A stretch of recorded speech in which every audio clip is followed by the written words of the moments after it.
Hello there everybody. Today's video is an audit of my eyeshadow collection video. Now, as a makeup artist, obviously I have a lot of eyeshadow palettes, but these are the ones that are exclusively mine, that I use on myself, and some of them are not available anymore, so I apologize for that. But we'll get into what they are and why I've still got them and why I might be getting rid of some of them momentarily. These ones in shot now are all more budget brands. There's Moira, Maybelline, L'Oreal, Rimmel, the Inoxa one at the back there, which matches the floor, Mud, and MCO Beauty. So this Moira one here, no way I'm getting rid of it. It's amazing quality and the colour story is sensational. I did spill some eye makeup remover on there, so that's why it looks a little bit greasy there, but it has been cleaned up with some alcohol, although the cardboard's still a bit affected. So it's only, I bought this year, so it's relatively new to my collection, and the cutest packaging, isn't it? Look at that, isn't that cute? The Maybelline one I haven't even taken out of its blister pack yet, so it's staying until I actually have a go at it. This one is quite new, and I featured it in an Instagram video and some photos some weeks back, and it is really nice. It is very fragranced, however, so you can use it as an eye and cheek palette, and I did swatch them all, and a lot of people really liked the colour story. That is a $10 palette. So amazing value, really. And I don't know why L'Oreal don't do more eyeshadows, because they're actually really good at them. This was a gift and I don't wear it anymore, but I can't get rid of it because it's sentimental to me, the Rimmel one. The one at the back there is one of my earliest ever eyeshadow palettes, and you can still get this. This is still available on the Inoxa website. Let me just open it for you. Okay, so you can see I've got a big pan there at the end. I've got a couple of other shades that are very close to pan. This is a beginner's eyeshadow palette, and it's buildable, and you can see it's a, perfectly boring neutral palette, but we all need one of those in our life, don't we? So it's not going anywhere because it actually still performs quite well. The MCO Beauty Shimmer palette was a gift with purchase, I think it was, and I've tried to use it, but I don't think it performs very well, and I will be passing that one on, cleaning it up and passing that one on. The one at the back there I've used a handful of times, and whilst I liked the looks that I got with it, it's a little bit too sheer for me and a bit powdery. They are mattes with some glitter particles in there, so all of those shades have some shimmer element, and it's an extremely cool color story, as you can see. So I don't think I'll be keeping that one either. That one's going to be cleaned up and given away to somebody, probably my daughter's friends. Okay, moving on to here. Now, Go-To Beauty is a dupe type of brand. Let me just open these palettes and I'll show you what I'm talking about. Are you getting Tarte vibes from this one? If not, you should be. This is one of those sort of 2016 type of palettes. It's matte heavy, which is why I've kept it. It has 4 shimmers, and they're very wearable, very everyday. You can see that this has been used quite a lot, and this is because I was using it on some clients initially, until I upgraded my kit and got better quality shadows. Now, that's to say there's anything wrong with this, but it's not really MUA worthy now, I find, but it's really good value. So Crown brushes sell these sorts of palettes, and they're quite nice and good value. This is the other one. This is the Fogo.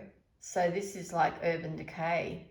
One of the Urban Decay naked palettes. I don't know which one exactly. So very warm, as you can see. There's a pan or two in there, and really nice. I actually think this is nicer quality than this one. This one's a little bit powdery. This one seems more creamy.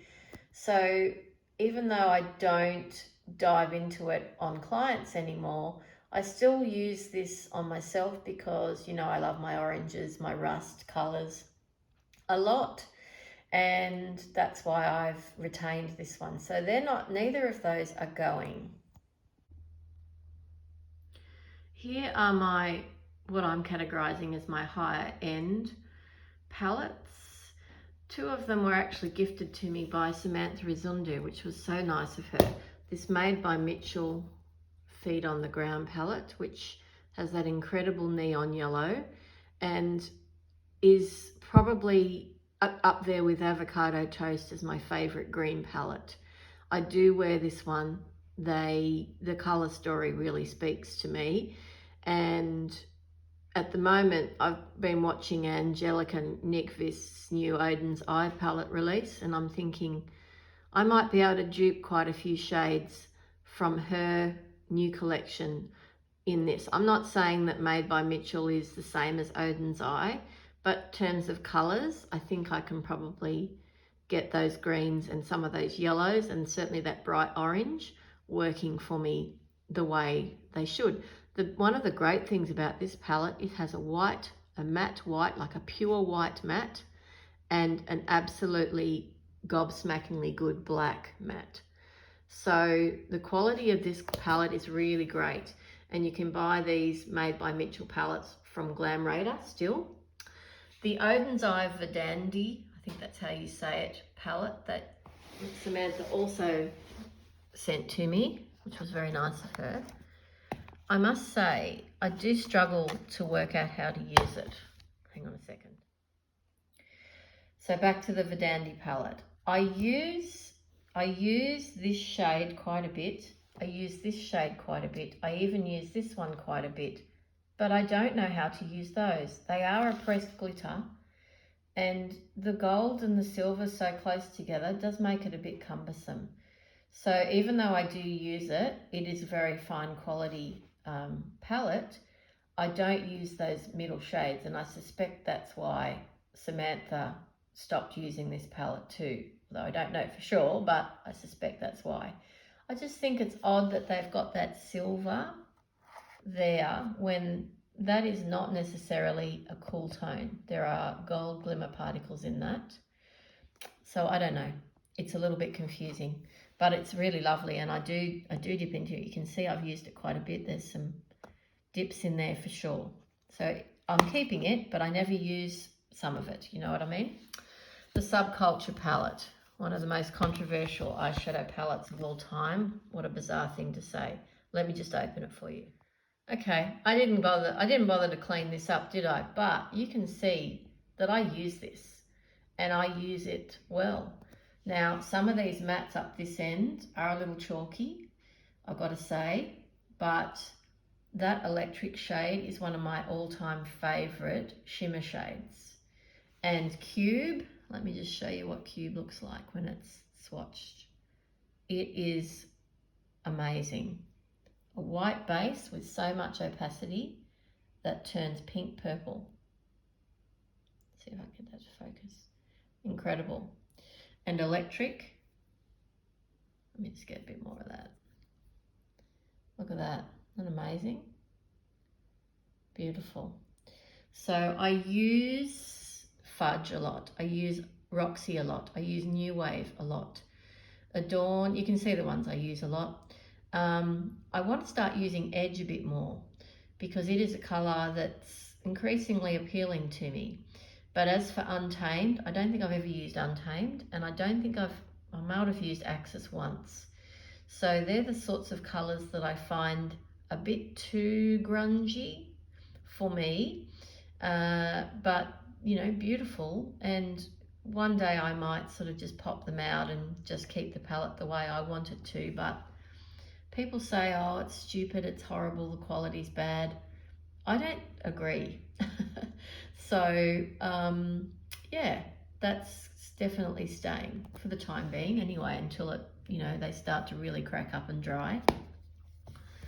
Now, here is my Natasha Denona palettes.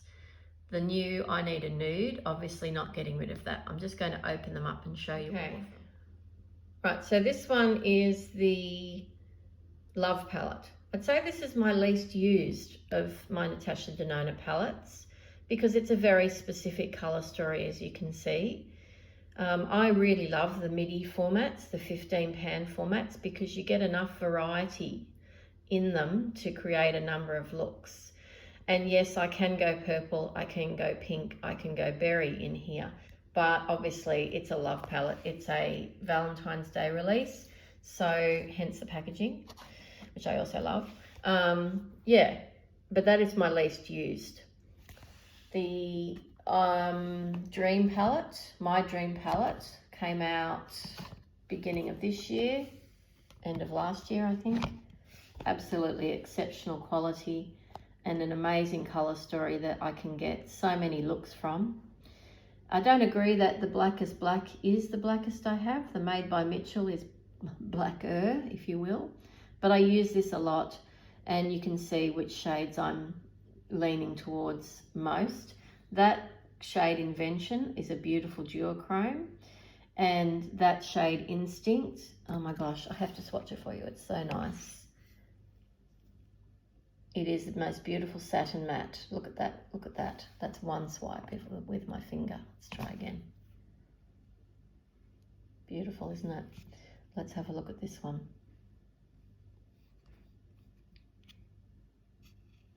Isn't that nice? Let's do one more. So good. And the quality, outrageously good. Okay, possibly my favourite Natasha Denona palette. I don't know, I'm umming and ahhing between this one and the I Need a Nude palette now as to which one I love the most. But this is so well used, you can see. It is a cool tone palette. It is extremely wearer friendly, user friendly, beginner friendly, and well worth the money. Absolutely. One of my newer palettes I bought earlier this year, I absolutely adore it, is the Yucca palette. Not the colour story for everybody, but every time I use it, I'm just blown away by the colour story, by the quality. And that neon matte, Camu in the top corner, it's an extraordinary shade. It's extraordinary how it performs so well. I use that as an inner corner matte highlight, and it just makes my eyes really pop. This is the brand new I Need a Nude palette. Look at that. Isn't that just beautiful? Just beautiful. It is beautiful to look at and beautiful to use. And there are some new formulas in there. Not that I really obsess about that, but because I know her formulas to be always good, but just so user-friendly and wearer-friendly. So worth the money. The Zendo, her probably more controversial palette. I don't know, the colour story is a little bit mismatched, I suppose. A lot of people take out the blue and the green section at the top there, on the top right corner, and just have it as a nice warm tone palette, and it is great. And I must admit, I do err towards the warmer tones, but I'm not inclined to pop those shades out, because sometimes I do want that electric blue. Sometimes I do want that navy shimmer. There's very few of those sorts of formulas around, so I'm not inclined to sort of mess around with them at the moment, but I might one day mix them all up and rearrange them, but I'm not going to do that just at the moment. So yes, I do prefer the MIDI 15 pan format, as you can see, and I most likely will buy whatever she puts out next because I really, really love these eyeshadows. And my other favorite brand, which I'm about to feature, doesn't actually ship to Australia anymore, or it's very difficult to get them here. So let's get into that quickly. Here are my BH Cosmetics Birthstone series palettes. Yes, I got them all. I'm going to open them up and show you what they look like inside. Here they are opened up. January, garnet. February, amethyst. March, aquamarine. April, diamond. May, emerald, one of my favourites. June, pearl, another favourite. July, ruby, probably my least favourite. August, peridot or peridot, absolutely stunning. That green is amazing. September, I wore that yesterday. Yeah, it's not great, I've got to say. The quality of it and the colour story is a bit off for me. October is a pastel palette, not one I wear very often, but I really like it. Quality is quite nice. November, surprisingly, is one of my most worn palettes in this collection. The quality of this one is particularly good. And December, my own birth month, is also very good quality. Now, I won't be getting rid of any of these. First of all, they're no longer available. Sorry about that. Oh, actually, you can buy some of them still on Glam Radar, but not all the months. And the second thing is they are a collection, and I really am loath to break up the collection, even if I don't like all of the colour story. Here's the rest of my BH palettes opened up. Hanging in Hawaii, Smitten in Switzerland, which I said before I have a double of, one in my kit as well. Amazing colour story and performance, never getting rid of that one. Orange Sorbet, huge pans, incredible quality, love that. Not everyone's cup of tea, I know, but definitely mine. The Miss Claus Lit List is a limited edition Christmas palette from year before last, I think. Every year they used to bring out a Christmas palette. I don't know if they still do, but I'm not getting rid of that because it's really user friendly, even though it's a huge palette. But there are some shades in there, that coral shimmer next to that pressed glitter, that are exceptional. And I do not have that anywhere else in my collection, not even in that one. Now, I've just been thinking about this one. This is not an eyeshadow palette per se. These are pressed pigments, and it's matte heavy, which was the thing that drew me to it in the first place. But I've considered decluttering this before because the performance of the shadows is not great. They're kind of chalky, and when I compare this shade, so let me just go into Zest in the Orange Sorbet and the orange in the Take Me to Brazil, you'll see what I'm talking about. Look at the impact and payoff there, and look at that, dusty.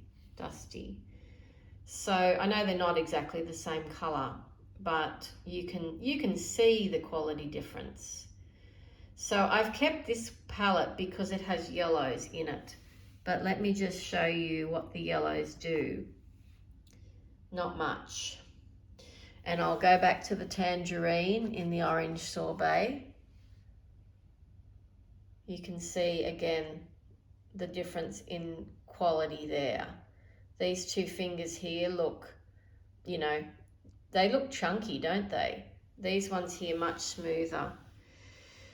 So given that I've got greens in the Ms. Claus palette, I've got reds in the Ms. Claus palette, I've got the deep blue there, right?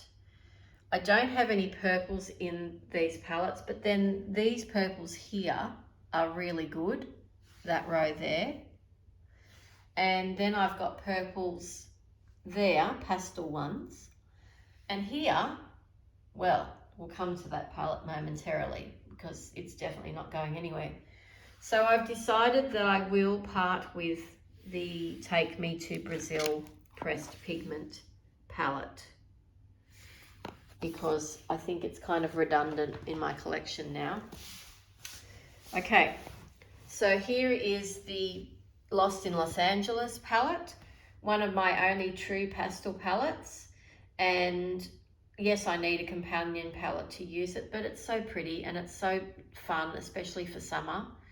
And, you know, it's a collector's item in my opinion.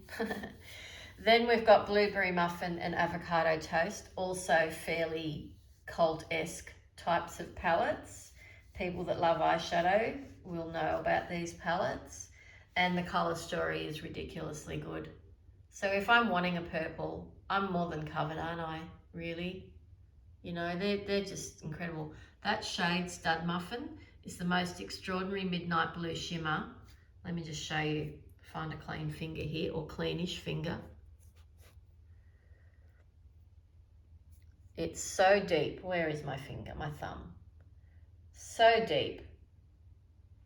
Yeah, beautiful. And over here, the best green palette I've ever come across. That Over Easy shade, that light yellow, amazing. Who would have thought? Now, we come to the final two. The Chillin' in Chicago and the Amori in Amalfi. Similar much? Indeed they are. Let me show you my hand. The bottom one is Riverwalk from Chillin' in Chicago, that one there.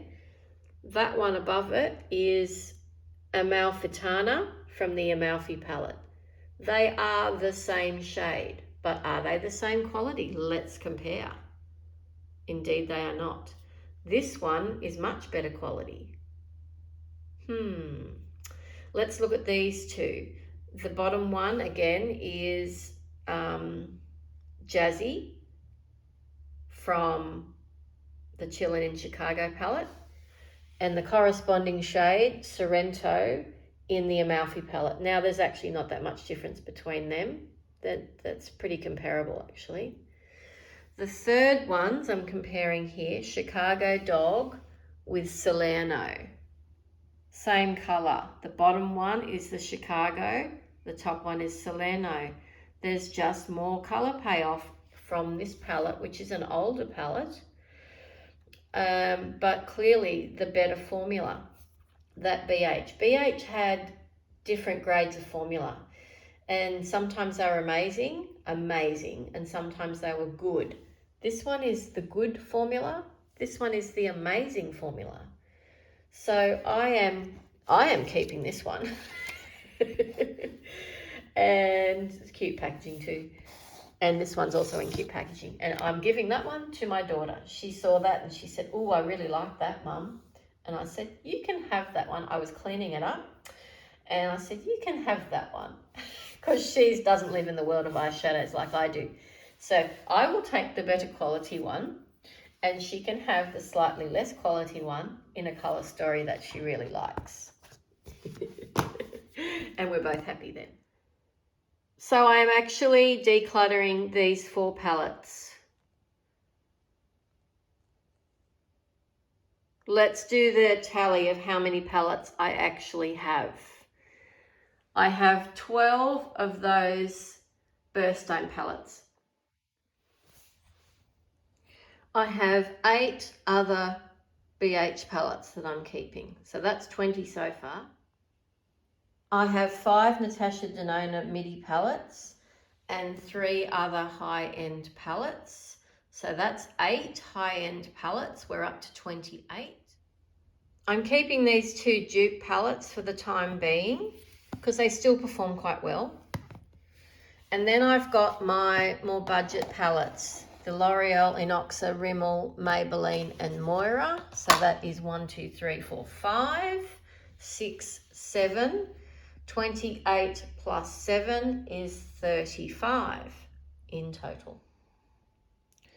So I originally had 39 palettes in my personal collection, and now I have 35, taking these 4 out. The fact that I'm decluttering 2 BH palettes is a surprise to me, a bit of a gut punch as well, because they have been Clearly one of my favourite brands of eyeshadow for some years. Yeah, anyway, one of them's going to my daughter. One of them will probably be going into the bin, unfortunately. Now, the 4 palette decrease is more than 10%. I'd say 12.5% decrease in my collection, which is quite surprising. So just one more look across what I have, what I'm keeping. And that will be it for today. Thank you very much for watching. Please like, subscribe, and watch any other videos that take your fancy whilst you're here. And yeah, if you want to see these, particularly the Natasha Denona palettes in action, there's lots of tutorials there that you can watch. Have a wonderful day, Sages, and I'll see you again soon.